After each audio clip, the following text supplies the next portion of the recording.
Hi guys, I am Saumya from stock से। चलो बिना किसी देरी से स्टार्ट करते हैं आज का पहला न्यूज। डोनाल्ड ट्रंप की एडमिनिस्ट्रेशन ने सीक्रेटली यूक्रेन पोजीशन लीडर से डायरेक्टली बात की है। पॉलिटिको के मुताबिक ट्रंप के 4 सीनियर एडवाइजर ने ईयरली इलेक्शन को लेकर मीटिंग किया है।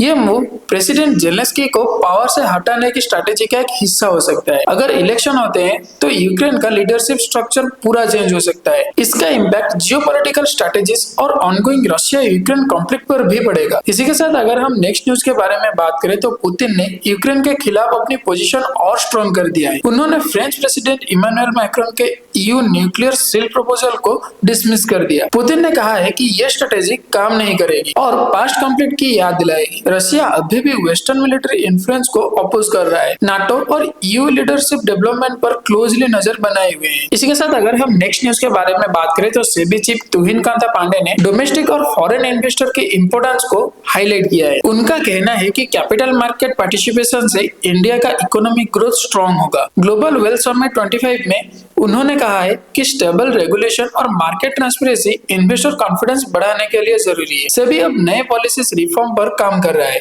जो मार्केट लिक्विडिटी बढ़ा सकता है। इन्वेस्टर और ट्रेडर्स इस पर क्लोजली फोकस कर रहे हैं। इसी के साथ अगर हम नेक्स्ट न्यूज के बारे में बात करें तो यूएस गवर्नमेंट ने ईरान के ऑयल एक्सपोर्ट डिस्टर्ब करने की सोच रहे हैं।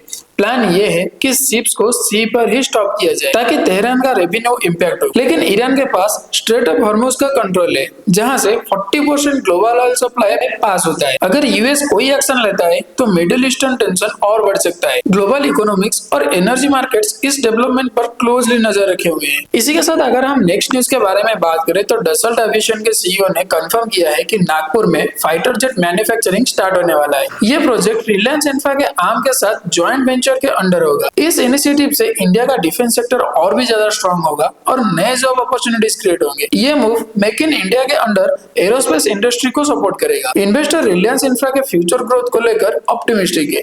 इसी के साथ अगर हम नेक्स्ट न्यूज के बारे में बात करें तो यूक्रेन के एनर्जी इंफ्रास्ट्रक्चर पर मैसिव मिसाइल और ड्रोन अटैक किया गया है। एनर्जी मिनिस्टर के मुताबिक इस अटैक से पावर प्लांट्स और ग्रिड को बड़ा नुकसान हुआ है। इस वजह से ब्लैकआउट्स और एनर्जी शॉर्टेजेस का रिस्क भी बना हुआ है। यूक्रेन अब क्रिटिकल फैसिलिटीज रिस्टोर करने की कोशिश कर रहा है। इंटरनेशनल सपोर्ट के बिना इस क्राइसिस से निकलना मुश्किल हो सकता है।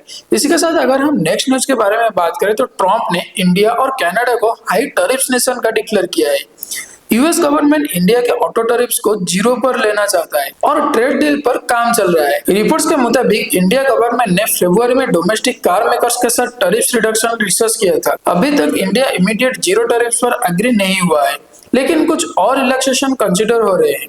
ये ट्रेड रिलेशन पर भी बड़ा इंपैक्ट डाल सकता है। इसी के साथ अगर हम नेक्स्ट न्यूज के बारे में बात करें तो टीसीएस और नॉर्थर्न ट्रस्ट ने कोलैबोरेशन एक्सपेंड कर दिया है जो 99 ग्लोबल मार्केट को कवर करेगा। टीसीएस प्लेटफॉर्म को डिप्लॉय करेगा जो नॉर्थर्न ट्रस्ट के सिक्योरिटी सर्विसेज को स्ट्रीमलाइन करेगा। इस मूव से एफिशिएंसी, क्लाइंट सर्विसेज और डिजिटल ट्रांसफॉर्मेशन इंप्रूव होंगे। टीसीएस का बैंकिंग और फिनटेक सेक्टर में डोमिनेंस और स्ट्रॉन्ग हो सकता है। इन्वेस्टर और एनालिस्ट इस डील पर क्लोजली वॉच कर रहे हैं। इसी के साथ अगर हम लास्ट एक क्लोजिंग बेल के ऊपर ध्यान दें तो सेंसेक्स ने आज मार्जिनली लोअर लेवल पर ही सेटल हुआ है और निफ्टी भी 22,500 के ऊपर ही सेटल हुआ है।